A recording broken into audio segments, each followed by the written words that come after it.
Good day everybody, today is the 7th of July 2021. My name is Bart Kemp. I'm sitting here with Malcolm Blunt and Peter Antos present as well. And we're just going to have a loose talk about Malcolm's archive, where Malcolm has basically had a collection for 25 years worth of research, which I got into touch with. And we're going to start from the very beginning, and this is going to be just a generic talk.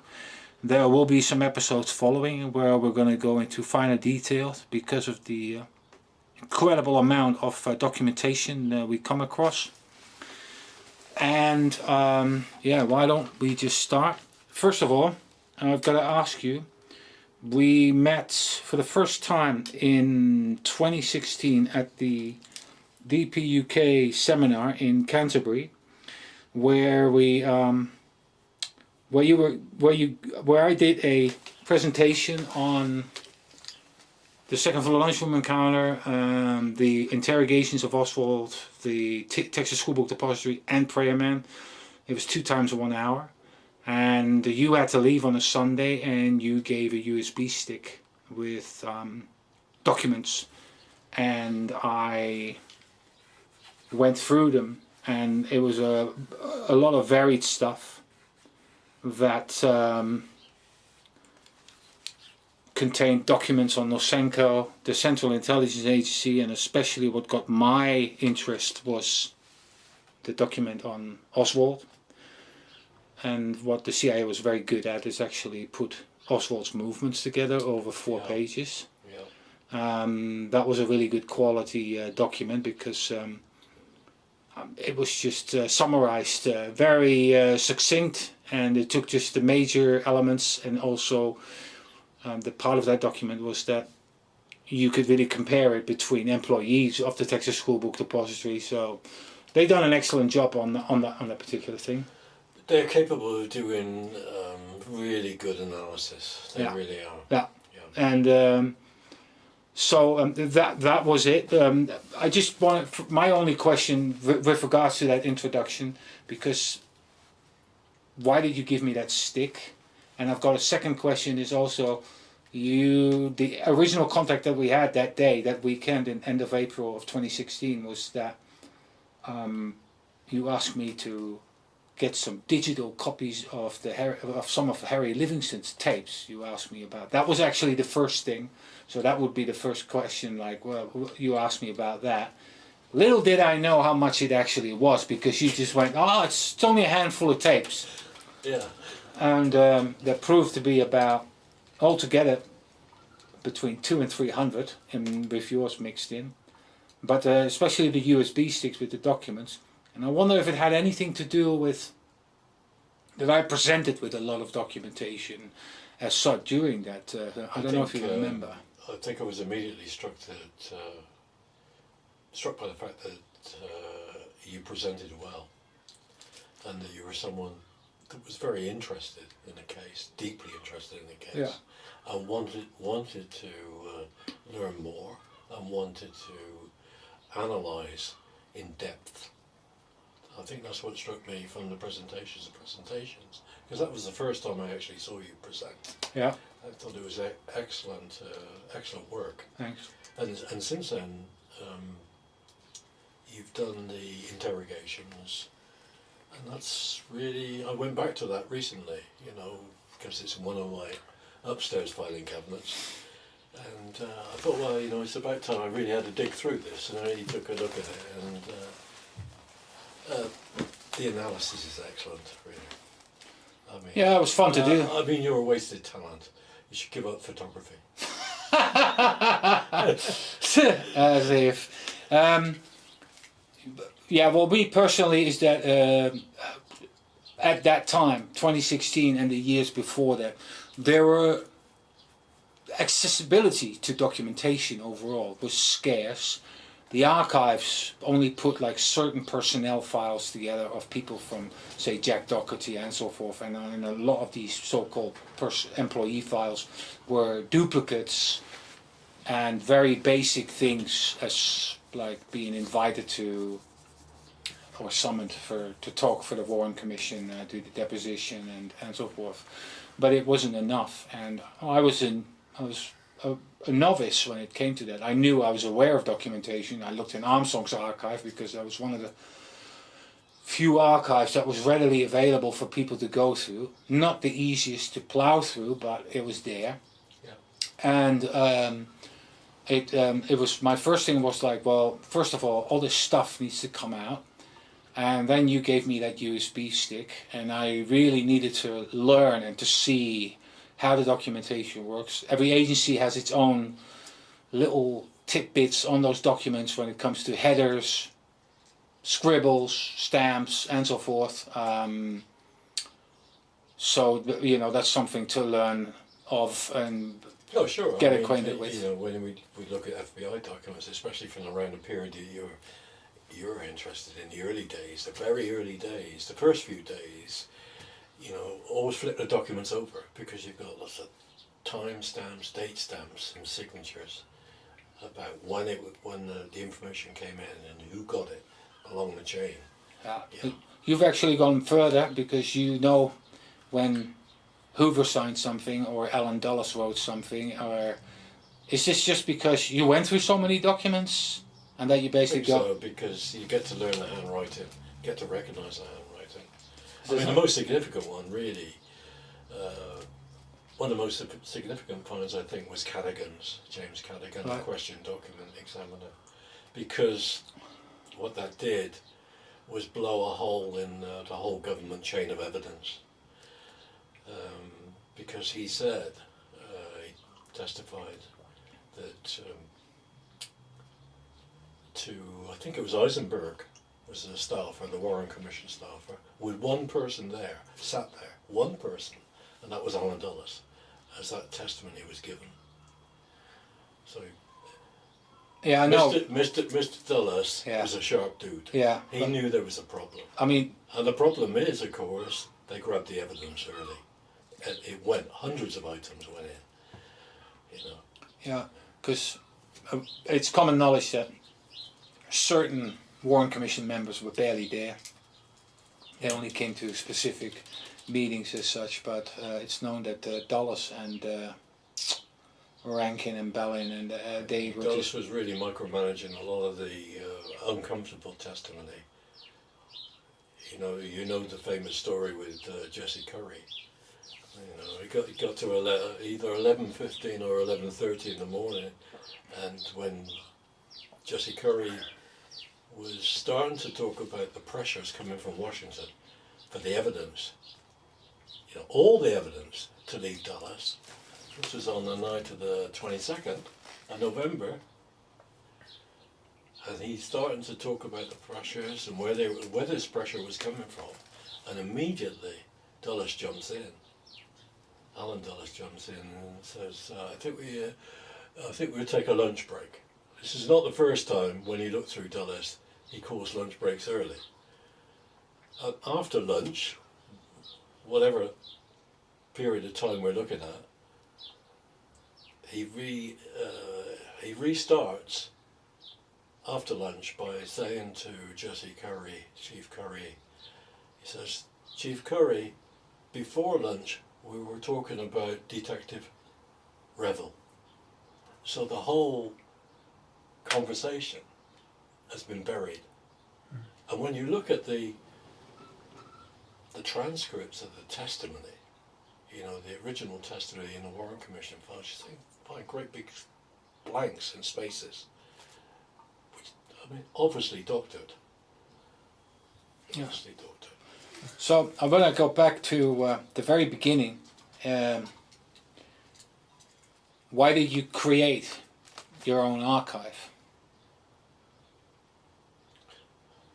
I don't think it was a creation of an archive so much. It was just the acquisition of stuff. Stuff that because I looked at it, I tend to look at stuff that way instead of that way. Some people are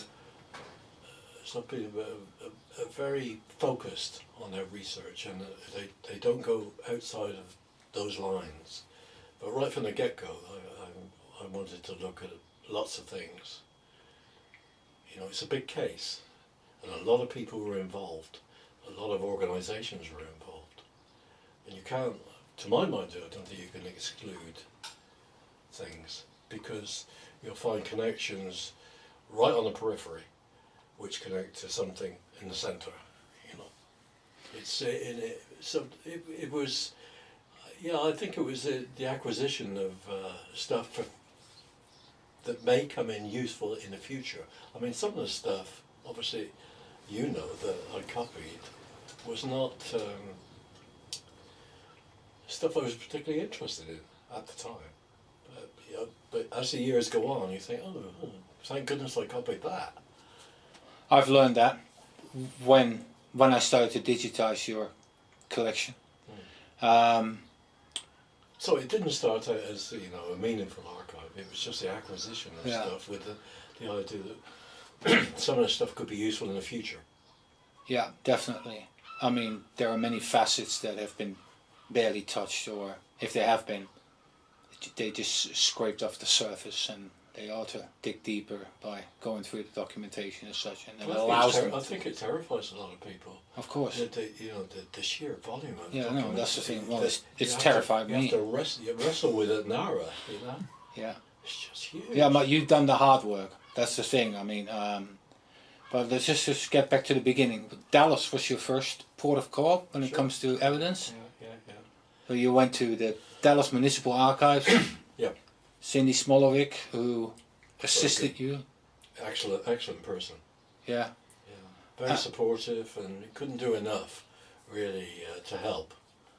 I mean, later on at Nara, I found the difference. You know, some people weren't so helpful. But the first experience with an archivist working with in those records was excellent. It was really good. When did you start? Was it the middle of the 90s, or? I think it was just about a year after Ask. So that would have been 94. Right. So, you obviously already partially answered the question about that you wanted to see the many facets and aspects of it as such, and that you therefore also branched out with the Cubans. But before I get to the Cubans, actually, you worked together with John Armstrong in those years as well. Sure.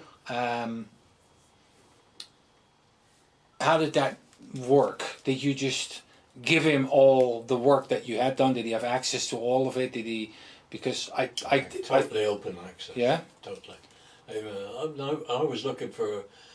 I mean, I was almost programmed to look for Oswald stuff through the FBI files, through the Oswald files, the 105 files, the 110-461 files, JFK investigation files, the 62 series file, the 89A series files. There's just masses of stuff which contain information on Oswald, and then related organisations like INS and obviously CIA to a certain extent, but not too much. It was really, the focus was on mainly FBI files because there was so much stuff there. There is so much material. There's an unbelievable amount of material, and when you go into the field office files, it gets even more. We're talking, it's huge. Hundreds and hundreds of boxes, hundreds and hundreds of boxes of material. And, you know, you get to the stuff when the review board is looking at some of the FBI files. And what interested me, particularly when I got to the ARB, looking at the FBI files, was the file destructions they had. FBI were destroying files, you know, right into the mid-90s. You know, they destroyed files on Sergio and Carter Smith, New Orleans interest. Masses and masses of stuff they were destroying. Jack Ruby files were destroyed. When you went for so the collaboration with Armstrong, what was it till I mean, from a research point of view and getting the stuff, the stuff that he used for his book, what was that, till 98 or something like that? And did you then decide to go into the Cuban thing, or did it overflow, or how did that actually Yeah, work? I think there was, it was a bit of mix and match because, I was still doing working with John on the Oswald thing probably through 98, 99. But then I got to meet Gordon Winslow in Miami and got into the Cuban stuff as well. So, What fascinated you about the Cuban stuff? I thought I think I sort of reverse engineered that from the Watergate. I saw these characters that turned up in the Watergate. They were all Cuban exiles involved in the burglary, and that interested me. And I thought, well, what was the outgrowth of these? What organisations did they belong to? What Cuban exile groups did they belong to? And Bernard Barker, who was he? Where did he come from? And then you discover he's a CIA asset, so Yeah. there's lots of interesting stuff in the Cuban collection. Yeah, I totally agree that is very interesting, but I also find it that it's like it's like a thick tree with many branches on it as such. I think Dallas I would agree isn't. with that, definitely. Yeah, Dallas isn't that branched out as much as the Cubans are, because the Cubans, the cryptonyms for operations and people as such, are just numerous and Endless. yeah, and endless. Numerous and endless. The amount of it as well. Those people that are listening in, they should go to Mary Farrell, because Mary Farrell has an incredible collection on the Cuban files. Mm-hmm. There's a good amount in Malcolm's archives, but in this case it gets surpassed by Mary Farrell, because the amount of material they basically plastered on the website as such. Although I have to say that some of the stuff on the Cuban research didn't make it back to here. A lot of the stuff that I copied in 98, 99 actually went to Baylor via Ed Sherry. Okay. So that stuff is in a lot of my Cuban stuff is at Pogue Library in Baylor, at Waco. Oh, that's good to know. Yeah, so that's in Ed Sherry's collection. Right. 3 Okay. books. So you did this for about 3 years, roughly. Yeah, I would say so. Yeah. And then what? So the logical connection to the agency is there, of course, because you see all the shenanigans in the background and all the documentation about this and the involvement of the Central Intelligence Agency and the Cuban exiles and so forth. Well, it's much more released during the tenure of the review board. I mean, John Newman really worked miracles with Oswald and the CIA, because he was working from heavily redacted documents. How he managed to do what he did, it was a miracle, really. He did very, very well. He also has a very good perception of what's written and what's scribbled and what stamps mean, etc., etc. Yeah, we've talked about that at length. Yeah. Yeah. So, yeah, I mean, I think he did well. But then later on, of course, when he was almost like in reverse, that's when lots of documentation came out, lots of extra material, and he really wasn't. He'd done his bit, if you know what I mean. Carried his load. He did the groundwork, yeah. With that first, I mean, was it 2 million documents? The first release. Yeah. In the early 90s, and he'd been through that with Peter Dale Scott, and I think they'd looked through a lot of this stuff. And then later, following the review board directive, there was a lot more meat on the bone. A lot more really good CIA releases, not so heavily redacted. And they actually released 2003. They released CIA segregated files from microfilm, which a lot of the stuff was, which was never even looked at by the House Select Committee. It was gathered, but they didn't have time to look at it. So all that stuff was released as well. Speaking of the ARB, it's around the time that you were actually started to delve into documents, first Dallas, then the Cubans, and then the agency as such.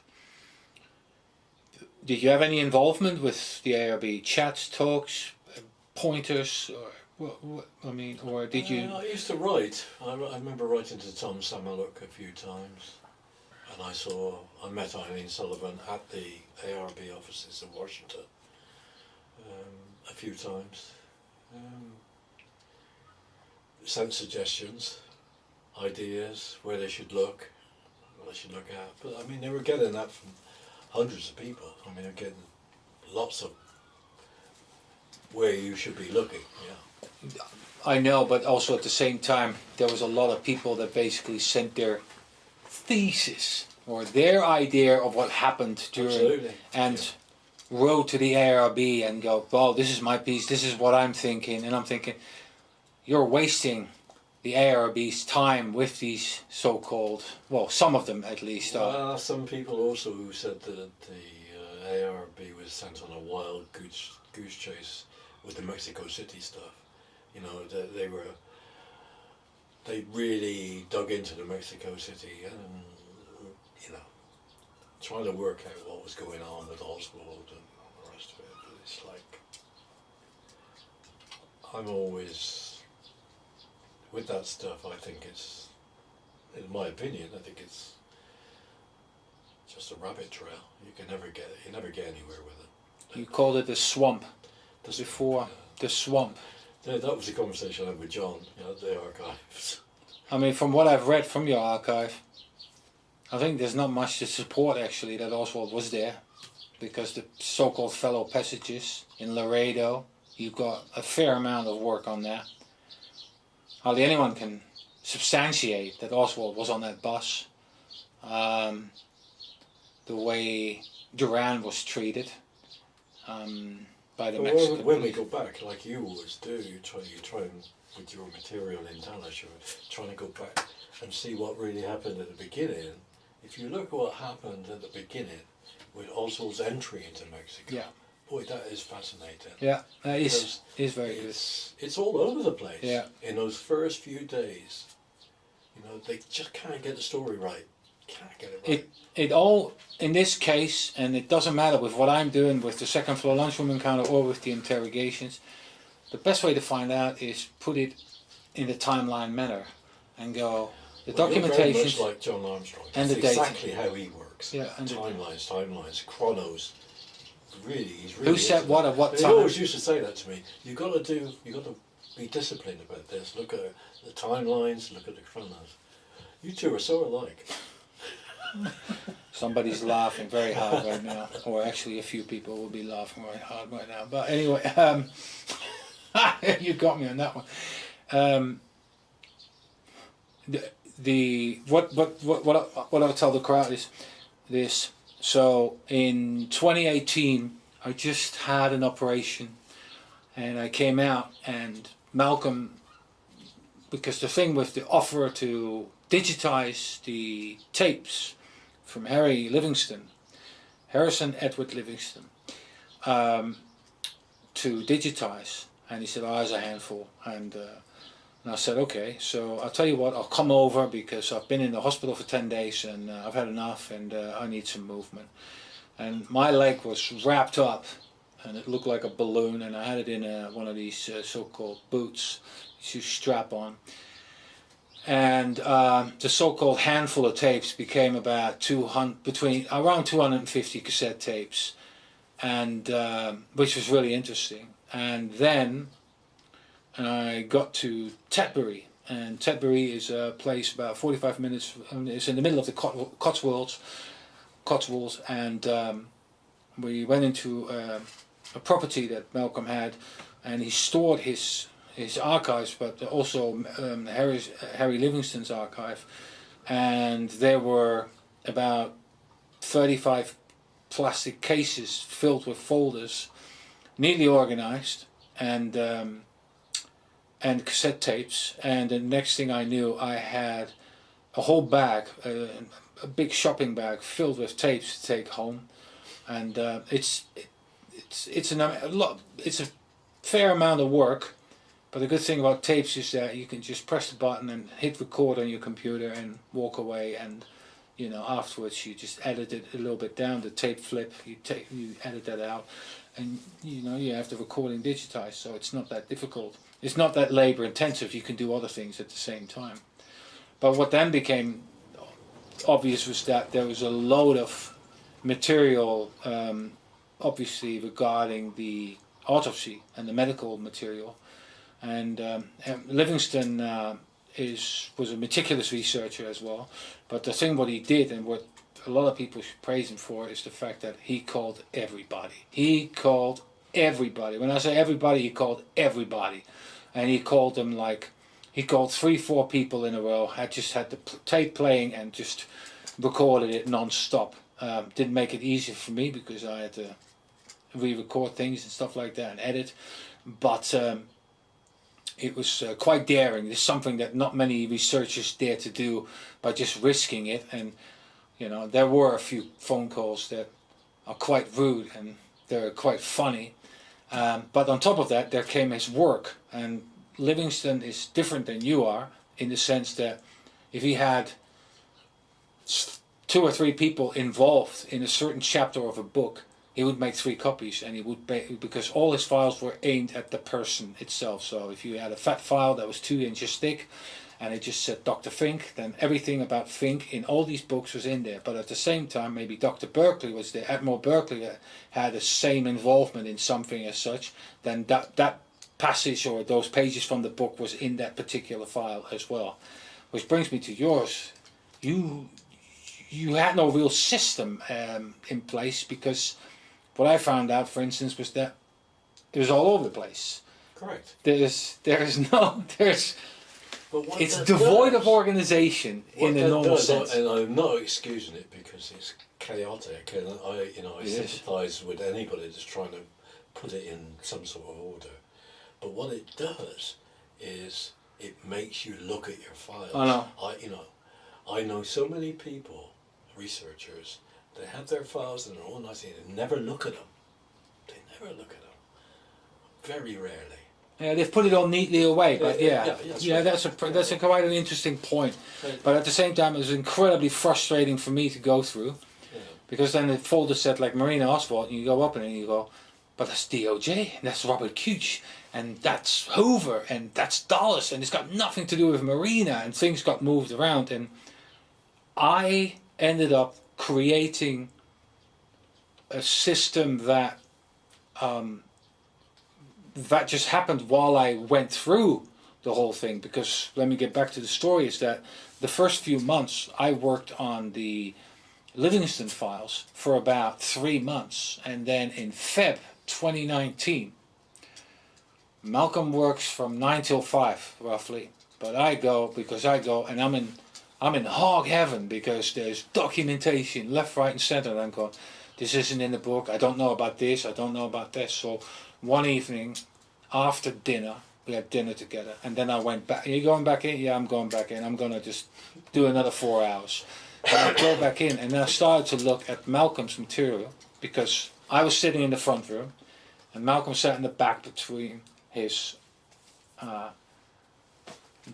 chest of drawers that he had, file drawers, and I had a room where all the plastic cases were, and with all the files from Harry.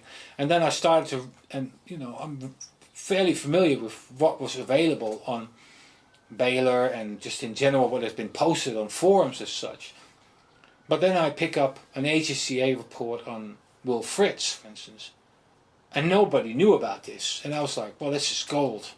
And then I just went through it, and I was like, but I've got to do this, and I've got to. There's so much stuff in there that no one knows about or has published, or it's not available online, or people have been talking about it. And especially in the bit that I'm talking about is Oswald's last 48 hours roughly, Yeah. that there was so much in there, and I was like, but nobody will notice unless I put this out, because I was like, and that changed everything, because what was supposed to be a little job then turned into a job that was going to be for another 4 or 5 months, because you were selling the property as such. Sure. But it just kept going on and on and on, and due to that, the structure of the whole thing, because at first you only gave me the old files, which have certain perforations in the papers as such, 3 and 2, and the color of the folders as well, because they were dark green instead They're of different, forest green, yeah. So, and you said, that's the old stuff. If you find them, take them. Okay, fine. So, all of a sudden, my work, I wouldn't say quadrupled, I'd say increased tenfold, basically, because of the amount of material you had. And it was just all just stuck in drawers. There are names on there, this, that, and the other. But the funny thing was, and I'll talk about what for me was just the biggest gold nugget I found, was the Hosty document. And the funny thing was that I just opened the drawer and just picked one folder and just ticked it out. And I was like, oh, this says Hosty. Okay, let's have a look. And there was about 100 pages of notes in it. And some of them were quite bleached out, like 3rd, 4th generation copy type of stuff. And I was just going, yeah. And then I started reading, and it's the handwritten notes that get to me, because the handwritten notes always mention something that's not typed out. That's my experience, and it's especially with the interrogations of Oswald. Handwritten notes are different, and this happened to be a notation on about 4 paragraphs of material on Oswald's interrogation. And first of all, I was like, wow, I haven't seen this before. And of course, the prayer man thing then comes in about Oswald standing outside and, watching the parade, watching the presidential parade. And to me, that was just like such dynamite that I was like, yeah, this is just absolutely amazing. And the funny thing is that it happened at the beginning while I was doing it. It's like the first week in February. So that meant for me right away, like, I've got to go through this whole collection. Because one piece of paper, and it just went, and there's like 20 file cabinets, and I'm going, am I actually, and because it was that disorganized as such, it basically, there's stuff that doesn't interest me. Personally, I don't care much about talk about HSCA and CIA and stuff like that. I mean, there are certain people that come forward that, again, I have never heard of it before, that had quite a lot of correspondence as such between each other during those times, especially Blakey and what's his name? His name eludes me from the agency. I'll get back to it in a sec. So you have all these patterns of people that are in correspondence with each other, which of course I had absolutely no knowledge of whatsoever. But that made me even more fanatical about wanting to go through the old files and especially look at the FBI stuff. And of course you start to look at the Minox, you start to look at the evidence itself, and I start reading your article, and I'm going, well, he's done his homework. He's got, well, there's at least 8 inches of paperwork on just the evidence. Of course, there's duplicates, this, that, and the other, but at the same time, there's a lot of that about it. And you come at the end of all that paperwork, you came out with 6 scenarios in that article, and you say either he did this, either he did that, or such and such, because the dates don't match up. There's something really iffy going on, but they don't, I don't know whether they want to throw it deliberately on a confusing trail, confuse you, or whether they were just so sloppy and departments just didn't work properly. Well, that's another huge... it's an enigma. A huge set of material to look at, which is the bulkies. And I gave you the index for the bulkies. Yeah. Which runs many pages. It's just like loads and loads of material in there relating to the early stuff. Yeah. So that's really, those are really essential files to look at. Scott Breckenridge, that was his name. That's whatever. Blakey and Scott Breckenridge, basically talking about files, this, that, and the other, and always constant bickering about trying to get the files back, or and things like that. But they are stories by itself. But the difficulty is, you see, you're talking about the evidence and how it was handled, the photographic evidence, and how this stuff went backwards and forwards in that first few weeks, really. Yeah. And how they were trying to, what the FBI were doing was, and John Hunt found this, John found exactly what I found. There was constant renumbering by the FBI, and it was all done to obscure holes, bloody great big holes in what they were doing. The actual Dallas police evidence film was just screwed around with, totally screwed around with, and I tried to make sense of it. But I mean, you've got the paperwork on that, but you can see what they were trying to do. But further along the line, all that stuff was renumbered. All the evidence numbers are changed, and they're changed again, and they're changed again, and they're changed again. Yeah. But you can't. This is the same with the. But that's what John was doing. John Hunt was actually clarifying all that stuff, actually pushing it back together so you could understand it. And then of course he died, suddenly. Suddenly. Yeah. Let's not go there. Suspicious. Yeah.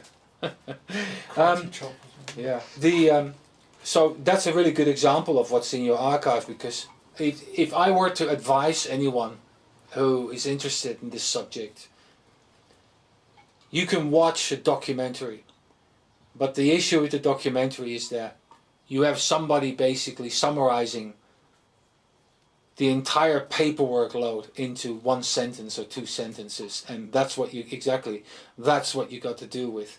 And whereas that's a really bad thing, because if you really want to make sense of it, you have to go through the paperwork, and then even once you've done that, you'd still need 20 minutes just to explain in a nutshell type of form and say, like, well, this is actually what happened. Now, I understand that documentaries want to try and get as many different bits together to basically come to some story, but it couldn't be further removed from the actual story as such, because the actual nuances and the actual people that are involved, etc., give you an entirely different picture of what actually people are saying as such. Now, this is what I found out with the interrogations, for instance, because my opinion at first was that of the 4 papers that I'm writing, I thought it was going to be the easiest paper of all, and yet it turned out to be the most difficult one, because, and that's another thing, I didn't know there was that much of it actually written about the interrogations, whereas there was very little available online at that time, until I got, well, I managed to get bits from archive here and there, this, that, and the other, and I had a pretty cool story together. But it was nothing until I got into your archive, because then I managed to basically, I got some kind of lightning bolt in my head, because I was like, I need to put this in a timeline. What I inadvertently did with the second floor lunchroom encounter paper was I did it in a timeline sense, because I just said, I'm going to start and I'm going to use Baker and Truly's route through the building. That was the timeline, without calling it a timeline. And when I wrote on the interrogations paper, the first 2 years, it was cluttered, and it was 450 pages almost.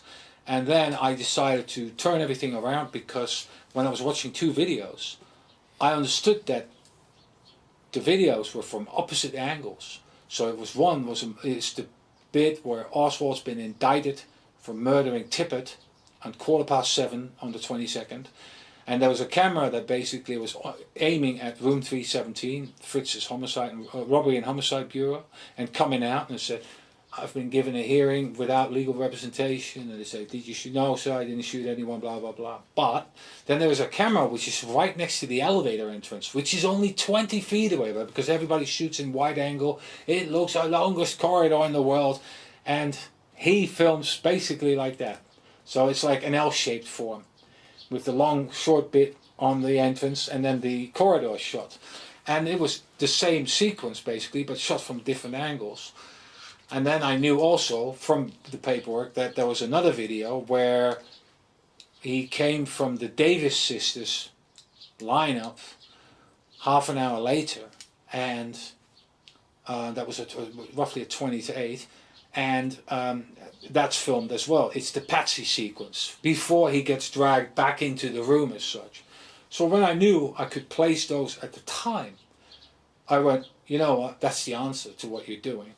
You need to put it in timeline fashion, because then, so I ended up basically chucking out 140 pages of material, which I dropped on my website, because a lot of it also had nothing to do with the actual interrogations. It should be a book. And, you know, because it's very readable. It's seamless. yeah. You've done a good job with that. And, you know, that needs to be in a book, really. I don't know. Because then, you know what, the thing is, what I did in a PDF was because I put the documents right there at that time. This Weisberg did a similar method. Yeah, but I mean, it's also cluttered and all over the place. But I was like, well, you know what? One pet hate of mine with a book is that I have to go to the back of the book because I'm like, oh yeah, what do you base that on? Okay, and then I have to go to the back of the book and find out and go, oh, Warren report, blah blah blah, and I'm going, what? And you know, when you have a book like JFK and the Unspeakable, this is a 1,1300 page book. Your wrist is absolutely buggered at the end of it because you can't hold it properly, it's too big, and you keep going backwards and forwards. It was actually that book. The fact that I'm in interactive technology has also got something to do, and I was like, I want everything right there. So if I say, this is what happened, everything is linked, or it's right there in front of you, and you go, oh yeah, it's right there, okay, I get it. So if it were to have to be a book, it would be in this similar vein as such, because Right. I wouldn't have, you know, I'd have an index with mentionings and stuff, but the actual source node as such would be the document or the link to an interactive thing. And that's why I did that. That's why I did PDFs. And the other thing is also, PDFs you can edit. So I've done 6 versions now of the interrogation, of the second floor lunchroom paper, and 4, this is my 4th edit coming out in a few months, on the interrogations as such. And I was just like, It's refining and refining. That's good. tweaking it, yeah, just, you know, so, but that that was for me at that point. So back to the timeline matter, is also, it gave me a sense of completion and going like, well, this bit is covered really well. I don't have to add anything to this anymore. I don't have to speculate, which I hate anyway. And the documentation does the talking. It's always a big danger, you know. Many writers do this, and I It's thought, very tempting. I know, it's really like probably or maybe. I think that I believe It might well be. It may well be. It's possibly that. Yeah. Right. Yeah.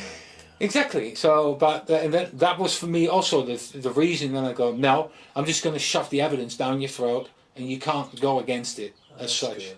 The only 2 criticisms I had was that I left inadvertently 2 pages out from a Secret Service report that I didn't know that were there. So when they pointed to me at it, I was like, cool, I can add them to it and just say, right, there, it's there. Other than that, nobody can, and that's not to pat myself on the back, but it's just like something like, well, if you want to go against what's written in this thing, you better show me the evidence and prove to me that I'm wrong, instead of just coming there.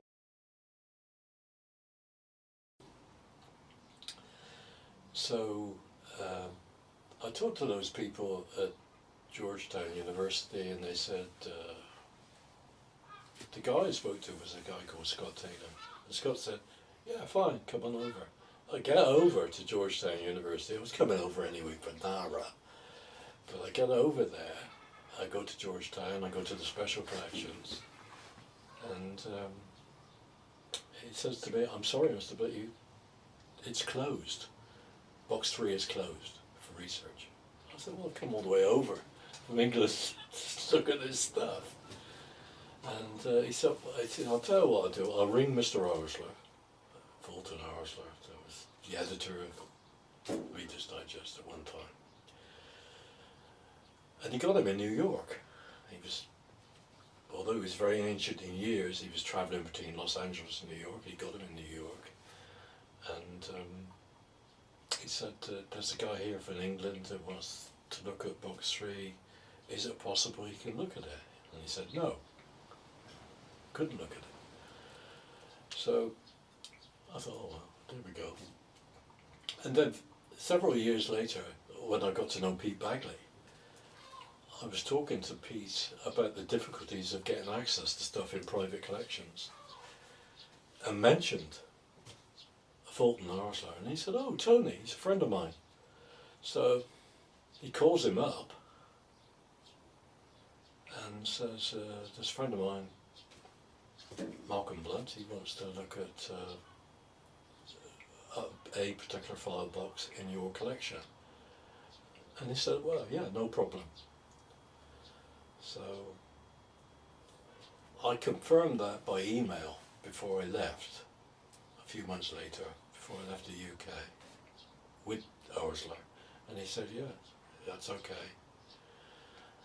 So I get to Georgetown University several months later, after the conversation with Pete Bagley, and again it's no, you can't look at it. I said, well, I've had an email. I've got email here. Anyway, I said, well, call him up. So they did. They phoned up Arsler, and that's a very loud voice on the phone said, Mr. Blunt, look at box number 3. And so the box was retrieved from the back and brought out, and everybody was gathered around, and it was put onto a table. Full of dust? It was covered in dust. All the tape on it, there was tape across the top, which looked like it had never been tampered with. So it got the tape off, opened up the box, no Marine Corps interviews in there at all. And Epstein, I think, got to around 100, his researchers. Whereas if you go to the Warren Commission, they got to 10. You know, and those are crucial people too that Epstein, I think you've got the list. You must have the list. I got the Reader's Digest list of Marines. I'm surprised anyway about the amount of stuff there is around on the Marines. Yeah, they actually gave they gave all the names of these Marines that they interviewed. You know, and I say you could compare that with the Warren Commission. It's just a few people, 10 people, I think, 10 Marines. So those interviews disappeared. Again, we've stuff we lost. Have you? That's one of your biggest moments when it comes to disappeared stuff. How have you?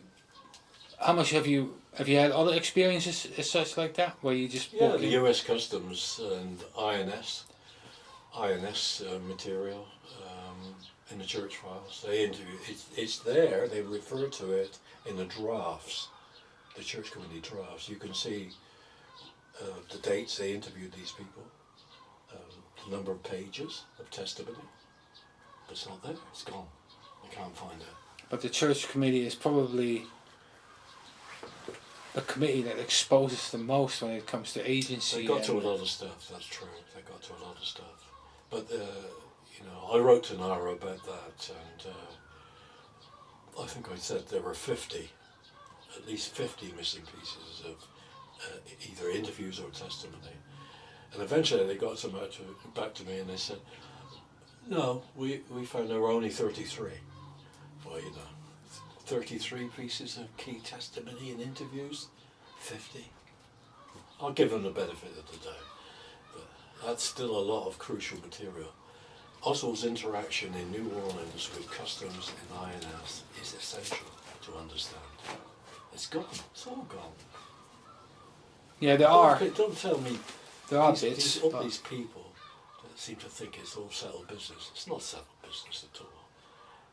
That stuff wouldn't be gone if it didn't mean something. Yeah. You know. Yeah, it's as simple as that. Yeah. Yeah, because if it would still be there for us to look at. Yeah. You know. Yeah, because it just leads to things they don't want us to know. Absolutely, absolutely. Right, Nara, how frustrating is it to be there? In the early days, it wasn't so bad, although we used to complain about things. Such as? The fact that we could never get enough material. You know, we always wanted more. We're sort of like it's the JFK equivalent of dope addicts. we always wanted more. And you know, I suppose the nitpicking of people, the way the system works, you've got to take you can't take more than one file out of a box. It's just got to be one file at a time, and then you've got to take the file up to be checked before you photocopy it, and then you have to get somebody to take out any staples and stuff like that. It was difficult, and FBI files were notoriously difficult because they were all in these binders, you know, 4-ring or 3-ring binders, and the document you wanted to copy could be right at the bottom, so you had to take everything out. Yeah, I've seen some of those photocopies where it just looks really messed up on the top. And then sometimes if you what you try and do is shortcut and have the file like that. That's where you get it messed up on a copier. And then of course they'd object to us doing that. Rightly so. Rightly so. You should take everything apart. But it takes so long to take the file. Especially when you look at 300 boxes or something and you go... Yeah. So that was a difficulty. And then now, is it you get less boxes and all that and it's more... Yeah, it's all changed. Yeah, it's all changed. It's down to one cart, 16 boxes. And I think it looks like the rules, we used to be able to work together as teams.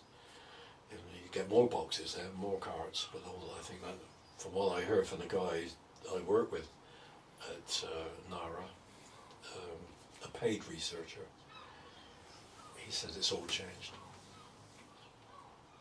You know, you can't work as a team anymore. So that's changed. But we had the good times, and we didn't really recognise we had the good times. I mean, we were able to look at the original Oswald evidence. You can't do that now. No, you need to have a really good reason if you want to look at the gun or you know, things like that, the artifacts as such. Autopsy photos are an absolute nightmare as well. Well, she wrote a page. There was an archivist called Trudy Peterson. Trudy Hooskamp Peterson. She's not long retired, I don't think. Maybe in the last 3 or 4 years she's retired.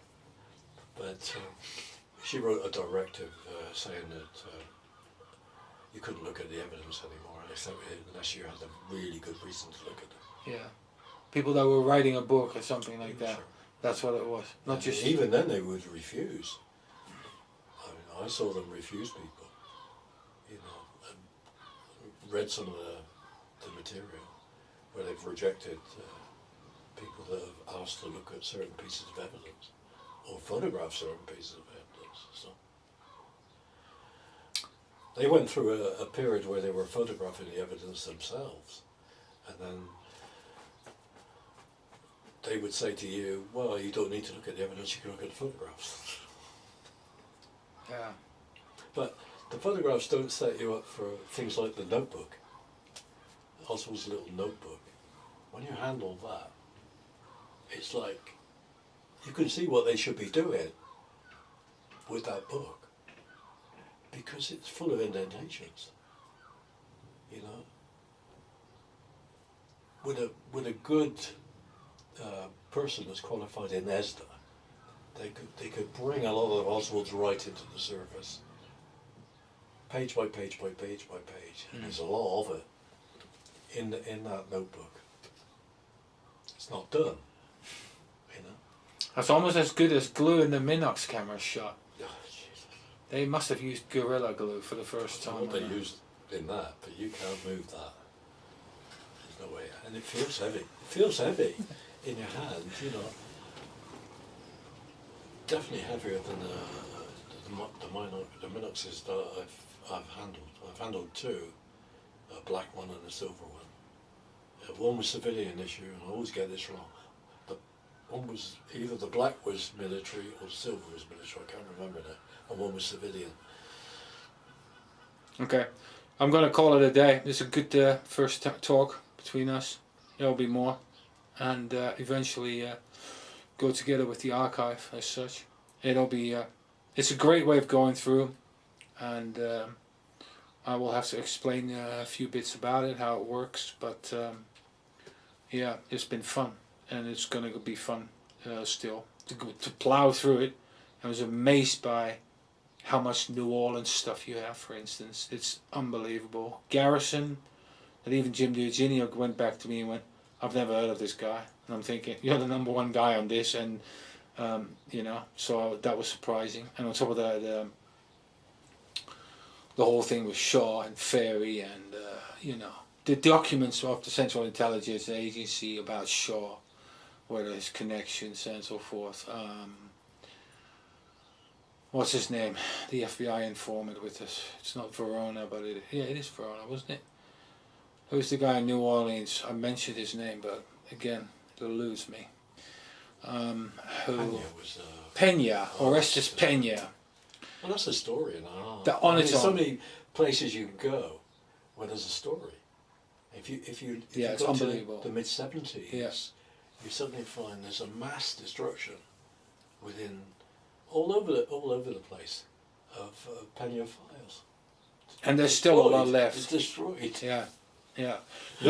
So that's another thing in your archive. You can really see how much file destruction has been going on as such. I didn't get to all of it. No, it's a really good pointer. Yeah, that shows how much destruction actually happened, and also just things that disappeared, and all kinds of schmoozing and excuses coming up and go, yeah, it's protocol that we get rid of these, and I'm thinking. Well, even the people that came calling, like the HFCA went after the US Customs for their files on Cuban exiles, and they refused to give them.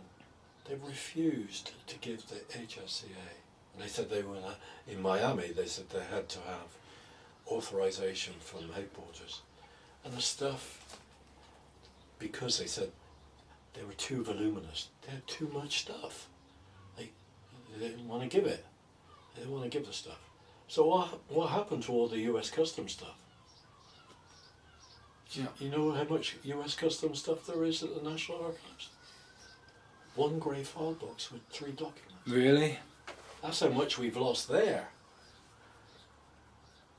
And if you've ever seen, I mean, you see FBI documents with copies of US Customs documents. They are like dense. The whole page is typefit. They've got so much stuff on the page. We've lost a lot. We've lost a huge amount. Well, that'll be subject for another talk. I'm signing off. Thank you very much. No problem. And we'll meet again. Don't know where, don't know where.